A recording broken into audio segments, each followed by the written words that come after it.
Hey, hey, ho, ho! Jim Key's bald-faced lies about child sex abuse are disgusting, and they violate the fourth and second principles of Unitarian Universalism. Yeah, I'm not here, I'm invisible. This is just excellent. I mean, I love it when they do this, because it just shows how willfully ignorant they are and how they just wallow in psychological denial. You know, you can throw any number of facts at them and they'll just pretend it's of no meaning, it's not a problem. So we got some people coming up this way, and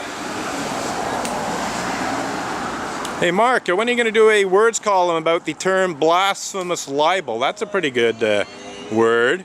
You know, maybe you could do a column about how Canada still has a blasphemy law and how American Unitarians misuse it to cover up such despicable crimes as pedophilia and rape committed by certain Unitarian Universalist ministers, such as Reverend Mac Wallace Mitchell in Massachusetts, and a certain minister of a certain Indianapolis area Unitarian Universalist church. Yeah. Oh, let's borrow a line from Sue Montgomery's "Being Raped Never Reported" slogan. Children have been raped by Unitarian Universalist clergy, but the Montreal Gazette never reported the Unitarian Universalist Association's misuse of blasphemy law to cover up and hide such despicable crimes as pedophilia and rape committed by Unitarian Universalist ministers.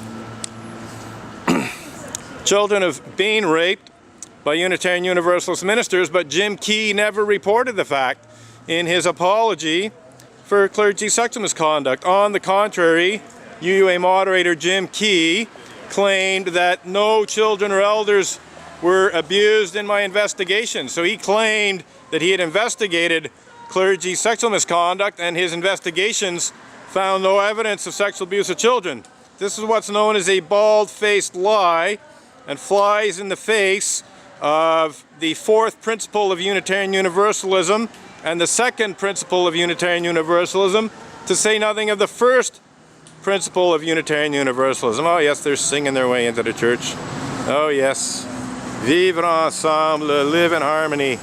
Yeah, well, we can see how Unitarian Universalists live in harmony with such despicable crimes as pedophilia and rape committed by certain Unitarian Universalist ministers and certain Unitarian Universalist Sunday school teachers. Yeah, that's how they live in harmony. So we'll go back to protesting, but yeah, I rarely shout slogans. There's not much point shouting slogans, you know, when basically people are just walking by.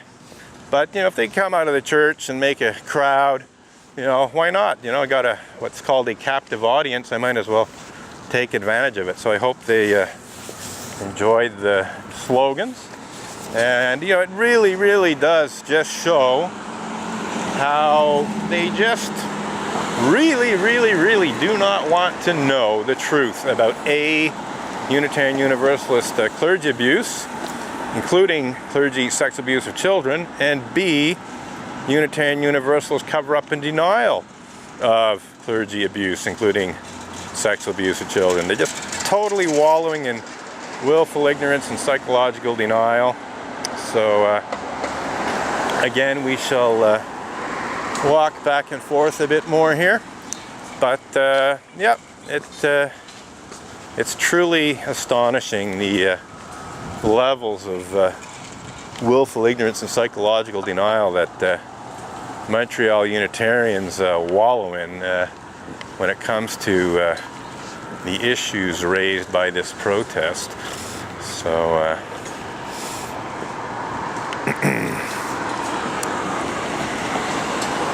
what do we got here?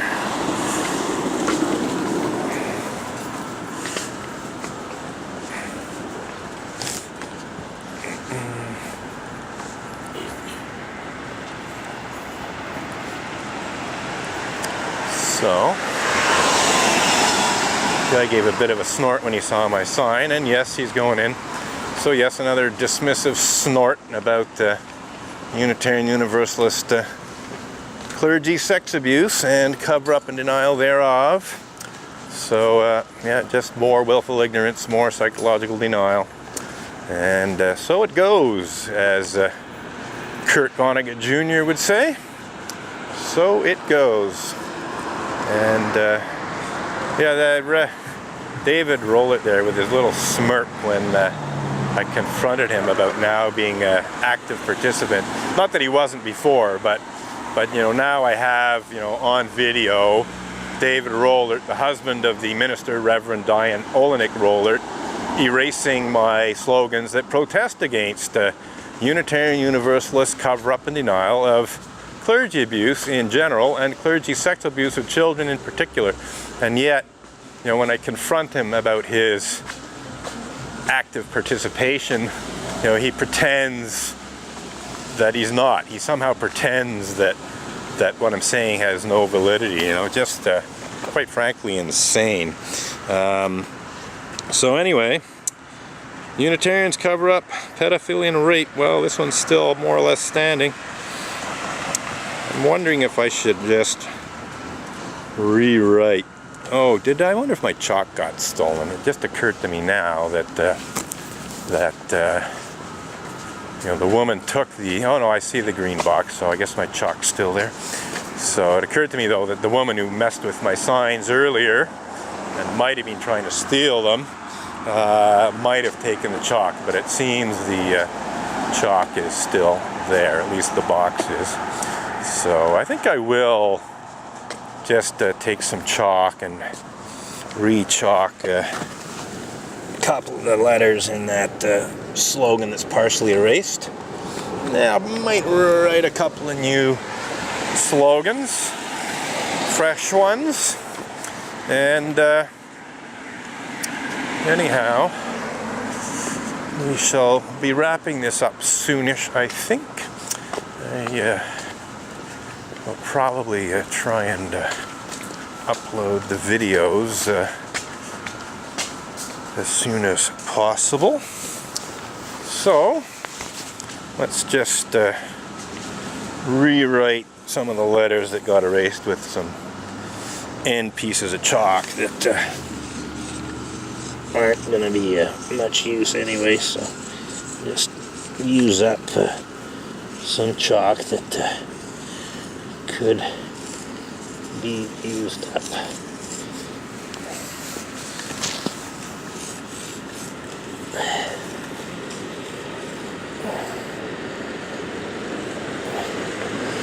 Well, it's not working out that well because it's still wet, but at least I managed to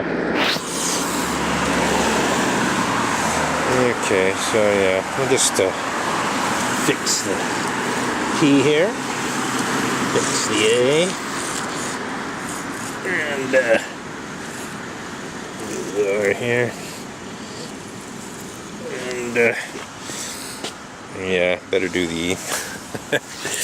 Looks like pedophilia and rap. So, but yes, it's going to be interesting how long the church keeps up this little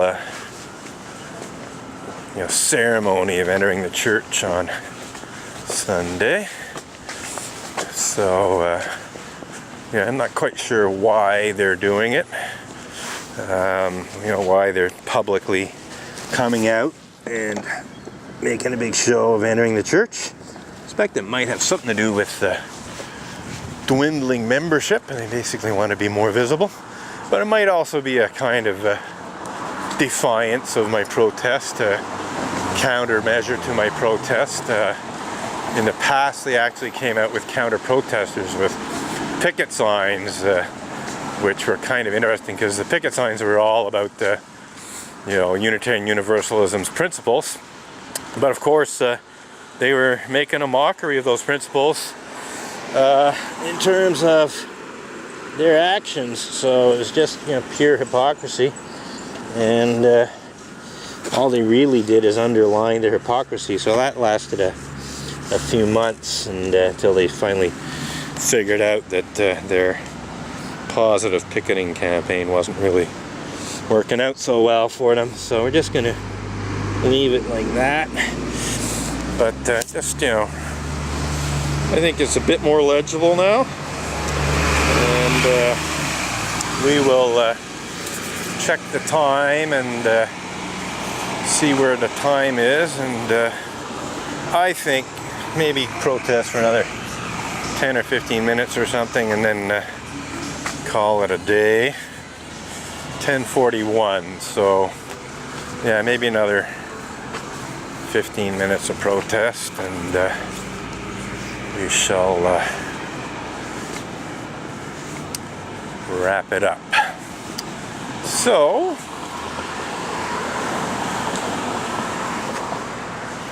it's actually, you know, we're getting an increasing collection of members of the church on video, including top level leading members of the church, erasing my chalk slogans. I mean, David Rollert coming out and doing it. It's almost like an initiation ceremony. It's almost like, you know, everyone has to have their role in the complicity and the cover-up and the denial and so on. You know, maybe each member has to put in their effort to erasing my chalk slogans, which protest against Unitarian Universalist sexual abuse in general, Unitarian Universalist sexual abuse of children in particular, and Unitarian Universalist cover-up and denial of those two things. You know, and then of course there's the UUA's lawyers, you know, very telling phrase, you know, such despicable crimes as pedophilia and rape. He used that phrase in a cease and desist demand letter that sought to intimidate me into removing blog posts that tell the truth about such despicable crimes as pedophilia and rape committed by Reverend Mac Mitchell, Richard Buell, Stephen Craig Bulleit, although I hadn't actually blogged about him at the time, and other Unitarian Universalist ministers who are guilty of pedophilia and rape, other Unitarian Universalist Sunday school teachers who are guilty of pedophilia and or rape. You know, so it's kind of interesting how, you know, the lawyer can say such despicable crimes as pedophilia and rape,